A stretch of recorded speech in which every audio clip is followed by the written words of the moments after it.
আচ্ছা কোনছে আল্লাহ বড় না মানুষ বড়? ধরো গাদা, তুই কার হাতে কার জোড়া দেশ? কোড়ায় আল্লাহ আর কোড়ায় মানুষ। যেটা কবার কইছে ওইটা কন।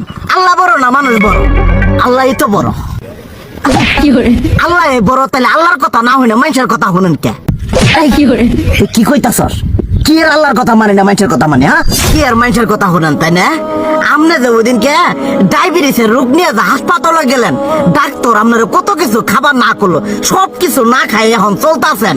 তাহলে আল্লাহ যে আপনারে কইছে যে হারাম খাবার না, সুদ খাবার না, কই আপনি তো কাম কাজ বাদ দিয়ে এলাকার আমাদের টাকা পয়সা না গায়ে খালি ওইলে দিয়েই খান, নিজেরা টেও হালাল ভাবে কামাই করেন না, ওই সুদও তো না কটা টিয়া করে লাভ আহে ওইলে দিয়ে দিয়ে চলেন আর পেটটা বড় বানাইছেন। শুনেন একটা কথা কই, হারামের কোনোদিন আরাম নাই। হালাল পথে রুজি রোজগার করেন, প্রয়োজনে এড়া বেলা কম খায়েন, তাও শরীর পিণ্ডও ভালো থাকবো, কোনো রোগ বেদও হবো না, আরামও পাবেন, আল্লাহও খুশি থাকবো।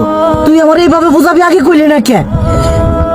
আসলে এই বিষয়টা তো আমি কখনো মাথায় এইভাবে নিইনি যে আমাদের কখনো ডাক্তার নিষেধ করলে ঠিকই আমরা নিষেধ মানি, কিন্তু উপর আল্লাহ যে কত কিছু নিষেধ করে দিয়ে সেটা মানি না।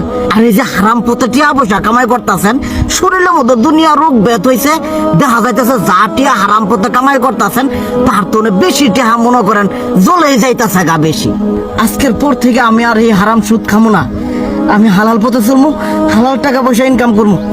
এতে করে যদি একবেলা কমও খাইতে হয় তবুও খামো, তবু আমি আর এই হারাম পথে চলবো না। আচ্ছা ঠিক আছে।